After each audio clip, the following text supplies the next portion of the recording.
Антип субханалла тапкан акчага береке болуш керек. Биринчиси, тапкан нерсеңди эч кимге айтпа. Билбесин эч ким канчадан. Жана кээ бир коммерческий эмелер бар го, жана жумуштар бар. Ошол жерде карасаң, эмне коммерческий тайна деп канча айлыгын айттырбайт. Жазып алат тиякта айтпайсың эч кимге депчи. Билесиңерби ушуну? Ошо компаниялар өсүп баратканын байкайсыңарбы? Жашырылыш керек. Канча коюң бар, канча уюң бар, канча бир күндө табасың, кирешең бир айда канча, жана карасаң, мен бир айда монча таптым, монча кирешеге жеттим деп жанагындай чыга калып, коуч боло калганда карасаң, банкрот болуп жатат.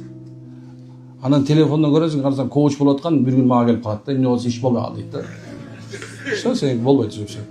Уже адамдын көзү бар, көзү атып салат болду. О, тыгылып каласың бул жерге. Ошол себептен субханалла башка бирөө сеникин укпасын. Хасан Басри айтат, эмне кылганыңды, эмне кыларыңды айтпа дейт. Ошондо 10 жакшылыкка жетесиң. Биринчиси бул дүйнө бай болосуң. Экинчиси, тапкан акчаңдын, кирешең кандай болсо, чыгашаң ошончолук болуш керек. Кирешеңен чыгашаң көп болуп кетпеш керек.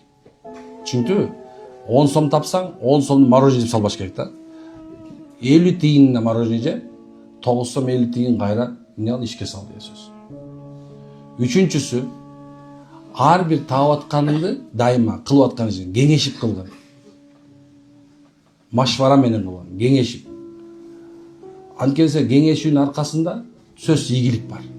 Кайсы иштер кеңешпей кылынса, бааланбай, маркетинг деп коюп билесиңерби? Бааланып, кайсы нерсе бүт нерсени кылыш керек. Анан бул 4-нчи нерсе кошом муну, Азирет Умардын. Биздин базарга дейт, биздин базарга соода илимин билбестен келбесин дейт. Азыр көп банкрот болгондун бардыгы тең, тоодон чыга калып туруп, тиги компаньондон кредит ала калып эме кире калган базарга.